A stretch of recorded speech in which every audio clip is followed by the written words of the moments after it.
Hello friends, स्वागत है आपका आपके अपने चैनल सेफ्टी स्टैंडर्ड विनय में। दोस्तों, आज का हमारा टॉपिक है welding hazards and precautions. Welding welding is the process of joining similar or dissimilar metals together by fusion. Welding एक ऐसा प्रोसेस है जिसमें एक समान या एक से दूसरे समान मेटल्स को जोड़ा जाता है। इसके बाद हो जाएगा हैजार्ड्स ड्यूरिंग वेल्डिंग। पहला हो जाएगा फायर एंड एक्सप्लोजन, यानी कि आग लग जाना। दूसरा हो जाएगा इलेक्ट्रोक्यूशन, बिजली का झटका लगना। तीसरा होगा हमारा बर्न, जल जाना। चौथा हमारा हो जाएगा रेडिएशन, यानी कि जो वेल्डिंग के दौरान जो रेडिएशन निकलता है वो हमें आँख में लग जाता है। चौथा हो जाएगा हमारा फ्यूम्स एंड गैसेस। वेल्डिंग करने के दौरान जो फ्यूम्स निकलता है, जो गैस निकलता है, ये सब हमारा हैजार्ड हो जाएगा। छठे नंबर पे हो जाएगा नॉइज एंड वाइब्रेशन। सातवें नंबर पे हो जाएगा एर्गोनॉमिक्स हैजार्ड्स, यानी कि ज़्यादा काम करने से थकान या बॉडी पेन। आइए अब जानते हैं जो भी हैजार्ड्स है वेल्डिंग के दौरान, उसका कंट्रोल मेजर क्या क्या होगा। Ensure workplace is free from flammable material, मतलब हमको ये सुनिश्चित करना है कि जो भी हमारा वर्कप्लेस है, जहाँ वेल्डिंग का काम चल रहा है, वहाँ कोई भी ऐसा मटेरियल ना हो जिसमें आग लग सके।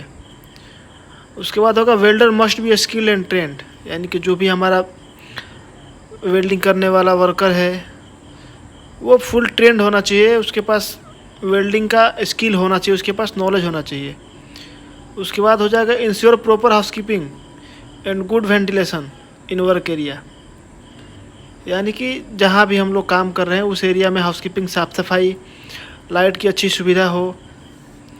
उसके बाद हो जाएगा all welding cable should be fully insulated, यानी कि जो भी हमारे वेल्डिंग के दौरान जो भी हम लोग केबल यूज़ कर रहे हैं, वो जो हमारा केबल है फुली इंसुलेटेड, यानी कि कहीं कटा पिटा नहीं रहना चाहिए, कहीं से कोई ज्वाइंट नहीं होना चाहिए।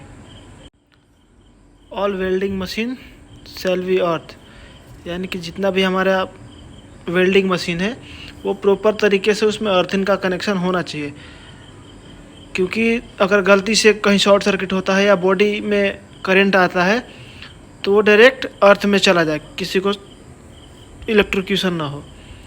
उसके बाद हो जाएगा welding area should be dry and free from water, जहाँ भी हमारा वर्क प्लेस है वो एरिया पूरा सूखा होना चाहिए, पानी का लगाव नहीं होना चाहिए या गीला वेट नहीं होना चाहिए।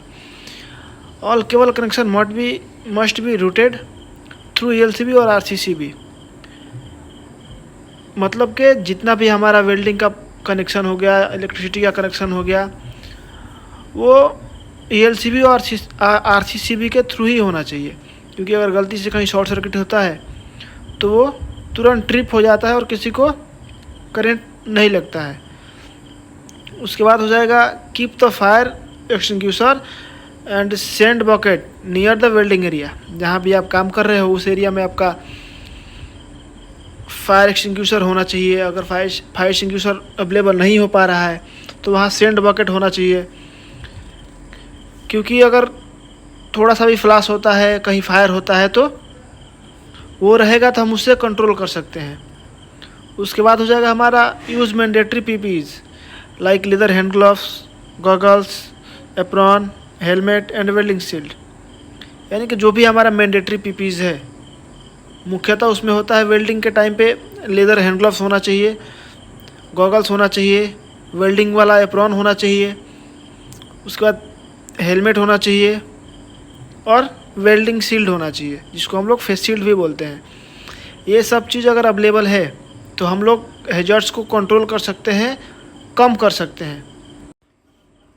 फ्रेंड्स, अगर जानकारी अच्छी लगी हो तो चैनल को सब्सक्राइब करें, वीडियो को लाइक करें और ज़्यादा से ज़्यादा शेयर करें। वीडियो देखने के लिए बहुत बहुत धन्यवाद।